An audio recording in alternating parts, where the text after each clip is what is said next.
beri nama pedang ini Naga Puspa. Selamatkan dia. Jangan sampai jatuh ke tangan pendekar berwatak jahat.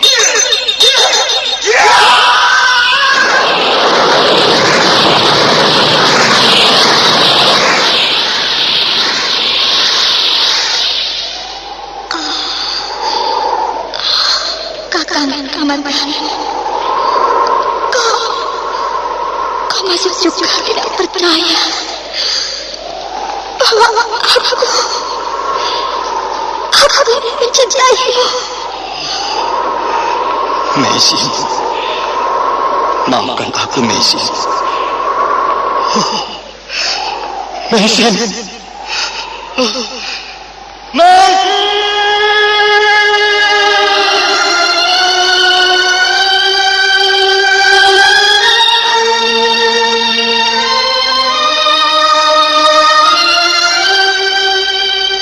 Tutur Tinula.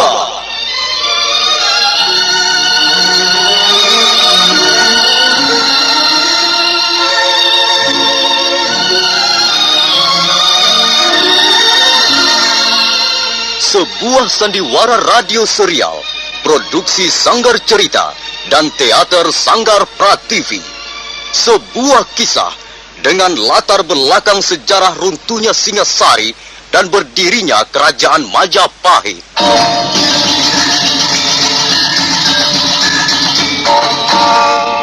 Sandiwara ini didukung oleh pemain-pemain radio yang sudah ternama, Ferry Fadli, Ivone Rose, dan Eli Ermawati.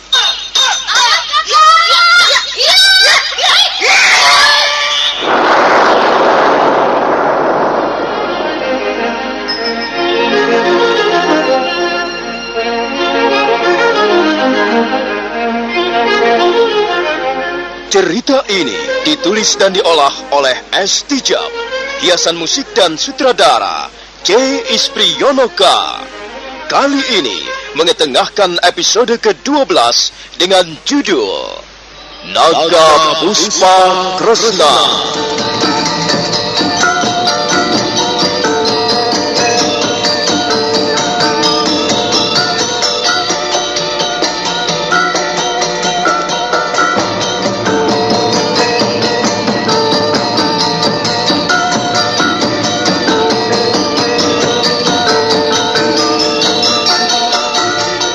Dalam seri ke-348 ini didukung oleh para pemain Sono Sugiyakso sebagai Empu Lunggah, Ivone Rose sebagai Sakawuni, Lilinur Indasari sebagai Luh Jinggan, Ferry Fadli sebagai Arya Kamandanu, Elias sebagai petani, dan Asdi Suhastra pembawa cerita. Selamat menikmati.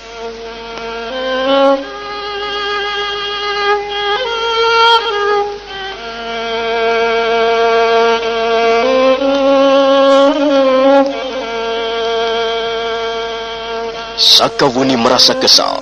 Di samping kesal, dia juga merasa sedih karena Arya Kamandanu diam-diam pergi meninggalkannya.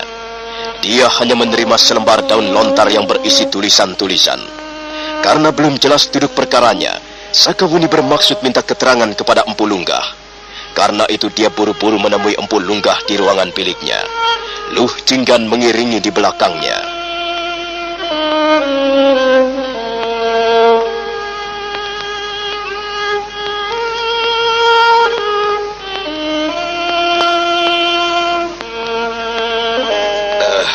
Mari Nini, marilah kita bicara sambil sekedar minum untuk menghangatkan perut. Ayo Nini, silakan. Terima kasih Bapak Lunggah. Saya hanya ingin tahu kemana perginya Arya Kamandanu. Apakah Angger Kamandanu tidak meninggalkan pesan apa-apa? Tidak Bapak Lunggah. Dia hanya menulis selembar surat di atas daun lontar. Dia hanya mengatakan ingin mendalami ilmu kanuragan Naga Puspa tahap yang ketiga. Nini Sakawuni tidak perlu merasa risau atau cemas. Angger Kamandanu mempunyai tujuan yang pasti. Sebaiknya Nini Sakawuni menunggu saja di desa Kedung Peluk. Saya kira Angger Kamandanu pergi tidak akan lama. Maaf, Bapak Lungga. Saya hanya sekedar ingin tahu kemana perginya. Kakak Uni menangis setelah membaca surat Kakang Kamandanu, Ayah. Mungkin Kakak Uni kesal dan sedih karena ditinggal di sini. Diam, Lando. Kau belum saatnya untuk ikut bicara soal-soal seperti ini. Ayah selalu begitu. Katanya aku sudah bukan gadis kecil lagi. Kau memang sudah bukan gadis kecil lagi, Ndo. Namun begitu, usiamu masih terlalu muda. Kalau begitu, lebih baik aku pergi dari sini. Lebih baik aku bermain-main saja dengan Jamantara. Jamantara, Jamantara.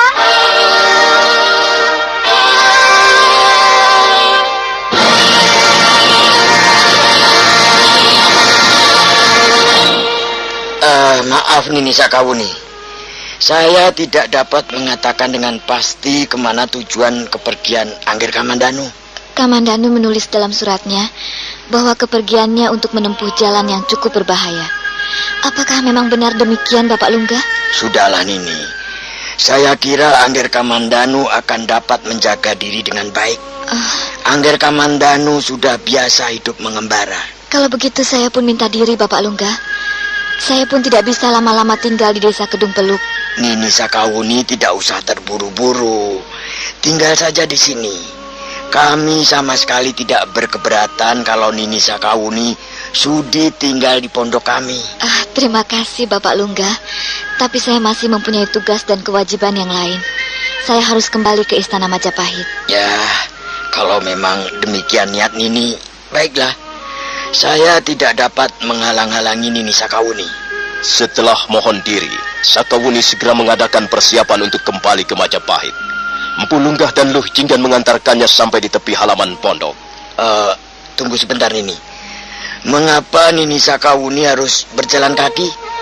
Saya kira Jamantara dapat mengantarkan Nini. Jamantara? Iya, Kakak Uni. Jamantara dapat mengantarkan Kakak Uni. Enak sekali naik di atas punggung Jamantara. Lebih empuk dibandingkan punggung seekor kuda. Kakak Uni tidak percaya? Tidak usah. Saya tidak biasa mengendarai seekor harimau. Mengapa Nini Sakawuni tidak mencobanya? Jamantara! Jamantara! Begitu Empu Lunggah selesai berteriak memanggil, mendadak dari balik gerombolan semak belukar muncullah seekor harimau putih. Jamantara segera melangkah perlahan-lahan menuju ke arah Empu Lunggah.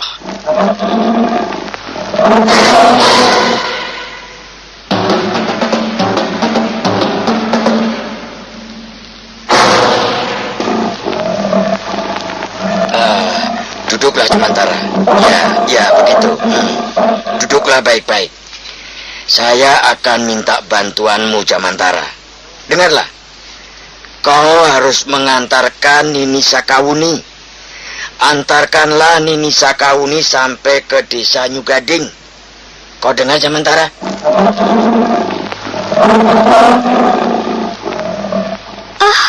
Jamantara, rupanya kau bersedia mengantarkan Kakak Uni ya? Tapi kau harus berhati-hati ya. Jangan berlari terlalu kencang. Kakak Uni belum biasa naik di atas punggungmu. Apakah dia bisa berlari dengan kencang, adik lu? Jamantara bisa berlari seperti angin kencangnya. Kalau Kakak Uni tidak percaya, Kakak Uni bisa membuktikannya sendiri. Baiklah, saya akan mencoba naik ke atas punggungnya. Tapi, apakah dia benar-benar mau mengantarkan saya, adik lu? Jamantara sudah mengatakannya sendiri, Kakak. Dia tadi menggeram. Dan kami tahu bahwa Jamantara bersedia mengantarkan Kakak Uni. Jamantara akan mengantarkan Nini Sakawuni sampai ke desa Nyugading. Di sana Nini dapat mencari seekor kuda yang cukup bagus. Selanjutnya, Nini dapat meneruskan perjalanan dengan kuda. Iya, baiklah. Terima kasih Bapak Lunggah. Nah, adik lu, saya pergi dulu ya. Selamat jalan, Kakak Uni. Sakawuni lalu naik ke atas punggung Jamantara. Harimau putih itu menggeram sekali, tapi dia masih belum juga bergerak. Dia masih mendekam di tempatnya semula. Pejamkanlah matamu, Kakak Uni. Agaknya Jamantara akan membawa Kakak Uni berlari kencang. Pejamkanlah matamu, supaya Kakak Uni tidak takut. Sakawuni menuruti apa yang dikatakan Luh Jinggan. Dia segera memejamkan kedua belah matanya. Pada saat selanjutnya, Jamantara kembali menggeram. Lalu binatang berwarna putih itu pun melompat tinggi. Sakawuni hampir saja terpental. Untung dia segera dapat menguasai keseimbangannya. Sakawuni berpegangan pada bulu-bulu leher Jamantara yang tebal, dan Jamantara berlari bagaikan terbang meninggalkan pondok Empu Lunggah.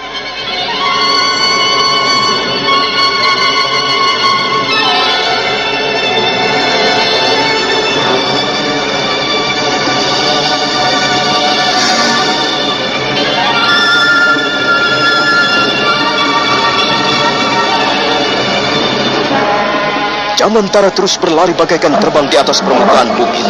Semula Sakawuni merasa agak was-was, tapi akhirnya dia dapat menyesuaikan diri dengan gerakan binatang itu. Akhirnya, setelah beberapa saat lamanya berlari, mereka pun tiba di tepian desa New Gading. Terima kasih, Jamantara. Terima kasih atas pertolonganmu. Ternyata kau seekor binatang yang sangat baik. Saya tahu, Jamantara. Rupanya kau buru-buru hendak kembali ke pondok tuanmu.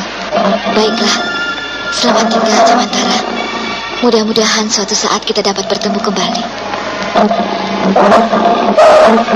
Sebelum pergi, Jamantara menjilat kaki-kaki Sakawuni. Sakawuni menjadi geli, tapi hatinya tersentuh oleh rasa haru. Sakawuni melihat Jamantara membalikkan punggungnya. Kemudian hewan berwarna putih itu pun melompat dan berlari bagaikan terbang di atas permukaan tanah.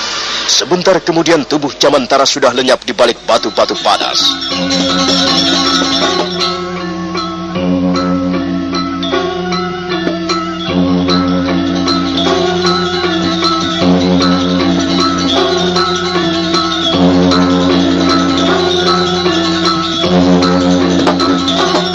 Sakawuni segera memasuki desa New Gading. Dia mencari seekor kuda. Dia membeli kuda itu seharga 20 kepeng uang perak. Kuda itu cukup bagus dan gagah. Selanjutnya Sakawuni meneruskan perjalanan dengan kudanya. Hiya! Hiya! Hiya!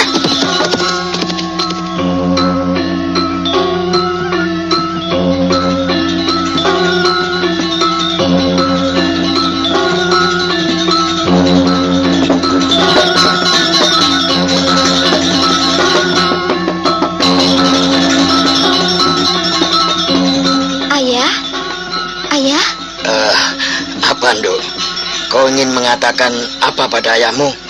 Kau masih juga belum tidur? Ayah kelihatan gelisah. Sejak tadi, ayah belum menyentuh makanan yang saya sediakan. Apa sebenarnya yang telah mengganggu pikiranmu, ayah? Memang, ayah sedang gelisah. Ayah sedang memikirkan Angger Kamandanu. Sebenarnya, Kakang Kamandanu pergi kemana, ayah? Oh, saya tidak dapat mengatakannya kepadamu, Nduk. Saya hanya dapat mengatakan bahwa Angger Kamandanu pergi untuk memperdalam ilmunya. Apakah dia tidak dapat memperdalam ilmunya di tempat ini, ayah? Saya kira ayah dapat memberikan bimbingan dan tuntunan kepadanya. Mestinya Kakang Kamandanu tidak usah pergi. Kasihan Kakak Wuni. Oh iya, ayah. Menurut pendapatku, Kakang Kamandanu dan Kakak Wuni adalah pasangan suami istri. Bagaimana pendapatmu, ayah? Kok ini bicaramu ngelantur saja, Nduk. Sudahlah, apa urusanmu kalau memang mereka itu pasangan suami istri? Kau cemburu ya? Ayah, cemburu? Apa itu artinya? Oh, cemburu artinya kau takut kalau benar-benar Angger Kamandanu adalah suami Nini Sakawuni. Dengan begitu kau tidak mempunyai harapan lagi untuk bisa mendekatinya. Iya kan? Kau cemburu kan? Ayah, mengapa aku harus cemburu? Sudah, Lando. Sekarang dengarkan. Barangkali malam nanti ayah mau pergi. Ayah mau pergi juga. Dan aku bagaimana? Kau tunggu rumah bersama Jamantara. Kau bersedia bukan tunggu rumah? Jangan pergi kemana-mana. Ayah curang. Aku tidak boleh pergi kemana-mana. Sementara ayah sendiri pergi. Bagaimana ini? Ayah tidak adil. Kalau ayah pergi, aku juga mau pergi. Oh, jangan begitu, Nduk. Kau sudah semakin dewasa. Kau harus belajar bertanggung jawab mengurus rumah. Lagi pula ayah pergi tidak lama. Kau tunggu rumah bersama Jamantara. Baiklah, tapi ayah harus mau berjanji. Setelah ayah kembali nanti, akulah yang ganti akan pergi. Aku akan pergi bermain-main dengan Jamantara. Aku akan pergi ke sana, mengitari bukit-bukit itu. dan aku akan kembali lagi setelah 2 hari. Bagaimana, Ayah? Kau memang gadis yang nakal dan manja. Baiklah, kau boleh pergi, tapi tunggu sampai ayah kembali.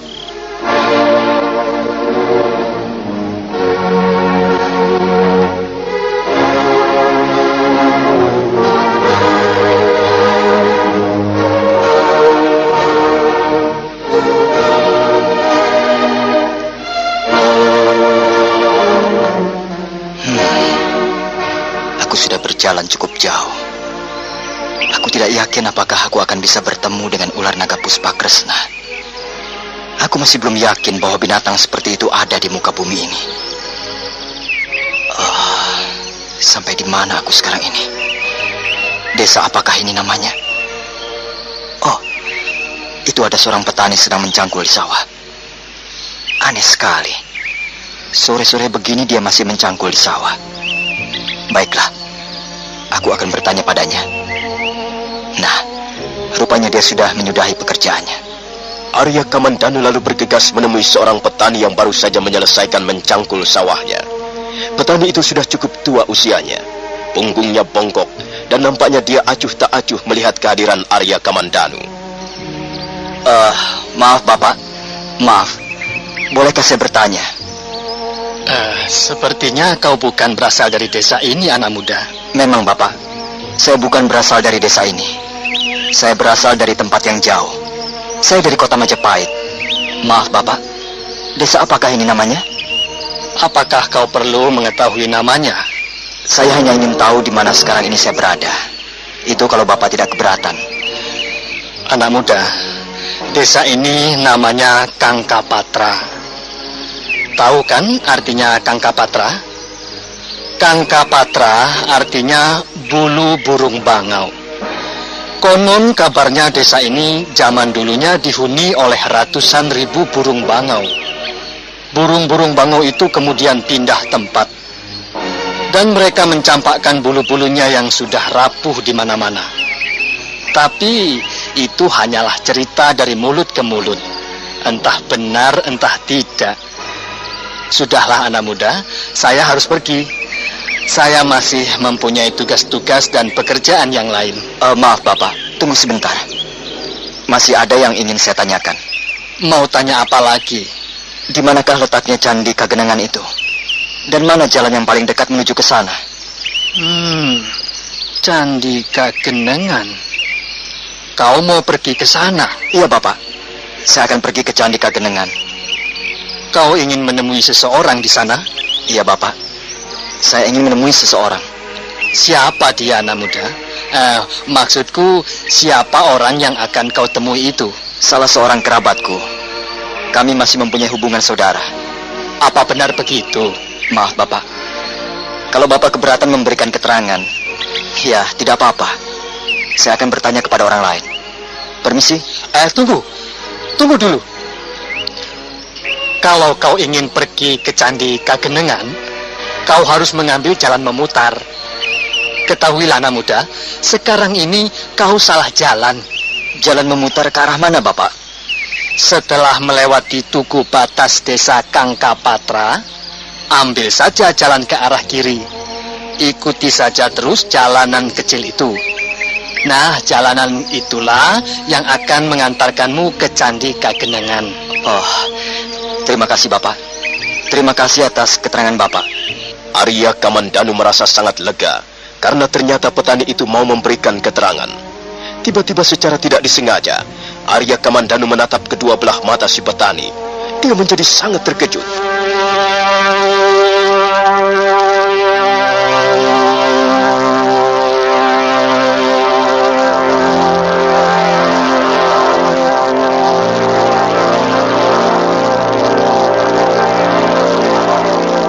Arya Kamandanu mundur beberapa langkah, dan dia masih terus menatap kedua belah mata si petani. Mendadak dia melihat bola mata petani menjadi berwarna merah. Tubuh Arya Kamandanu menggigil ketakutan. Dia teringat mimpinya. Ya, sepasang mata itu. Sepasang mata yang sangat mengerikan. Sepasang mata milik ular naga Puspakresna. Arya Kamandanu segera membuang pandangannya ke tanah. Sepasang mata itu, aku tidak akan pernah melupakannya. Sepasang mata yang mengerikan. Sepasang mata yang memancarkan kekuatan gaib dari balik dunia hitam. Siapakah sebenarnya petani ini? Oh, dia masih terus memandangku. Dia memandangku seolah-olah ingin menelan seluruh tubuhku. Hei, anak muda, ada apa dengan dirimu? Hei, anak muda, ada apa dengan dirimu? Tidak. Hei, anak muda, kau sakit? Tidak. Saya tidak sakit. Saya sehat. Arya Kamandanu kemudian berusaha untuk memberanikan dirinya. Dia kembali menatap ke arah mata si petani. Bayangan mata ular naga Puspa Kresna sudah lenyap. Arya Kamandanu menjadi lega. Tapi tiba-tiba kembali dia terkejut. Dia melihat leher si petani. Leher itu bersisik. Leher itu hitam legam bagaikan arang. Dan sisiknya berkilat-kilat bagaikan kepingan-kepingan mata uang logam yang sudah usang. Tidak. Hei, ada apa dengan dirimu anak muda? Tunggu dulu anak muda. Ada apa dengan dirimu? Tidak. Jangan ganggu aku.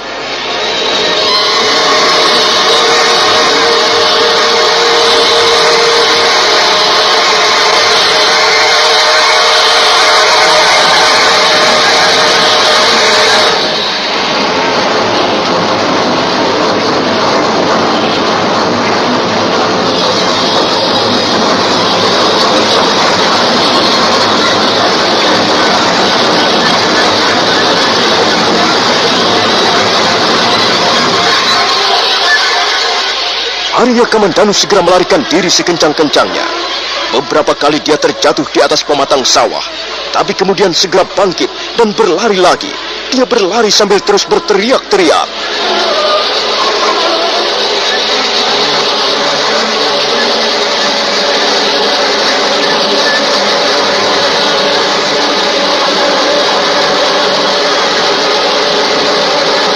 Nah, saudara pendengar, bagaimanakah kisah selanjutnya? Apakah sebenarnya yang sedang